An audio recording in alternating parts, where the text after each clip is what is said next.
ಎಲ್ಲರಿಗೂ ನಮಸ್ಕಾರ.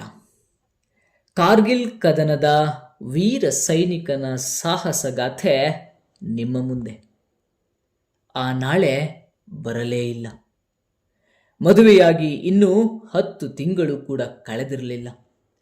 ಇಂತಹ ಸಂದರ್ಭದಲ್ಲಿ ಮೆಚ್ಚಿನ ಮಡದಿಯಿಂದ ಪತ್ರವೊಂದು ಬಂದರೆ ಅದನ್ನು ತತ್ಕ್ಷಣ ತೆರೆದೋದಬೇಕೆಂಬ ಕಾತರ ಯಾರಿಗೆ ತಾನೇ ಇರುವುದಿಲ್ಲ?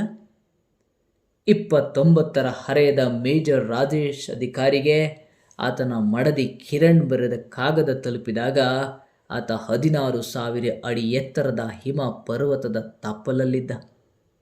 ಒಂದು ಕೈಯಲ್ಲಿ ಭೂಪಟ, ಇನ್ನೊಂದರಲ್ಲಿ AK-47 ರೈಫಲ್. ತೊಲೋಲಿಂಗ್ ಪರ್ವತದೆತ್ತರದಲ್ಲಿ ಪಾಕ್ ಅತಿಕ್ರಮಣಕಾರರು ಕಟ್ಟಿಕೊಂಡಿದ್ದ ಬಂಕರನ್ನು ಧ್ವಂಸ ಮಾಡುವುದು ರಾಜೇಶ್ ಅಧಿಕಾರಿಯ ಗುರಿಯಾಗಿತ್ತು.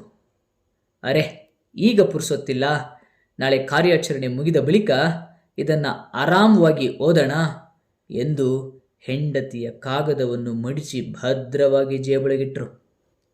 ಕಡಿದಾದ ಕೊಡಲಿಯ ಮೊನೆಯಂತಹ ಹಿಮ ಬಂಡೆಗಳನ್ನು ದಾಟುತ್ತಾ ರಾಜೇಶ್ ಅಧಿಕಾರಿ ಹಾಗೂ ಆತನ ತಂಡ ನಿಶ್ಚಿತ ಗುರಿ ತಲುಪಿದ ಕೂಡಲೇ ಶತ್ರು ಪಡೆಯತ್ತ ಗುಂಡು ಹಾರಿಸತೊಡಗಿದರು. ವೈರಿ ಪಡೆಯ ಬಂಕರ್ ಈ ದಾಳಿಗೆ ಕುಸಿದು ಬಿತ್ತು. ಆದರೆ ಅಷ್ಟರಲ್ಲಿ ಗುಂಡೊಂದು ಎಗರಿ ಬಂದು ರಾಜೇಶ್ ಅಧಿಕಾರಿಯ ಎದೆಯನ್ನು ಸೀಳಿತು. ಆತ ಧರಾಶಾಯಿಯಾದ. ನೈನಿತಾಲ್ನಲ್ಲಿರುವ ಮನೆಗೆ ಅಧಿಕಾರಿಯ ಪಾರ್ಥಿವ ಶರೀರ ತಲುಪಿದ್ದು ಇದಾಗಿ 1 ವಾರದ ಅನಂತರ.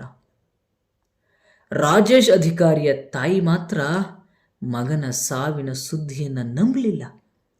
ಆತ ಎಲ್ಲೋ ರಣರಂಗದಲ್ಲಿ ಕಾದಾಡುತ್ತಿದ್ದಾನೆ, ಒಂದಲ್ಲ ಒಂದು ದಿನ ಮನೆಗೆ ಮರಳುತ್ತಾನೆ ಎಂದು ಹೇಳುತ್ತಾ ತನಗೆ ಪ್ರಿಯವಾದ ಹಿಂದಿ ಚಿತ್ರಗೀತೆಗಳನ್ನು ಕೇಳುತ್ತಾ ವಿಶ್ವಾಸದಿಂದಿದ್ರು.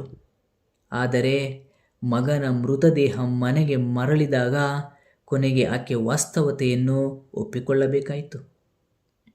ಮಡದಿ ಬರೆದಿದ್ದ ಕಾಗದ ರಾಜೇಶ್ ಅಧಿಕಾರಿಯ ಜೇಬೊಳಗೆ ಬೆಚ್ಚಗೆ ಉಳಿಯಿತು. ಪಾಪ, ಆಕೆ ಏನು ಬರೆದಿದ್ದಳು? ನಾಳೆ ಕಾರ್ಯಾಚರಣೆ ಮುಗಿದ ಮೇಲೆ ಓದಿಕೊಳ್ಳುವೆನೆಂದು ಅಧಿಕಾರಿ ಹೇಳಿದರು. ಆದರೆ ಆ ನಾಳೆ ರಾಜೇಶ್ ಅಧಿಕಾರಿಯ ಬಾಳಿನಲ್ಲಿ ಬರಲೇ ಇಲ್ಲ.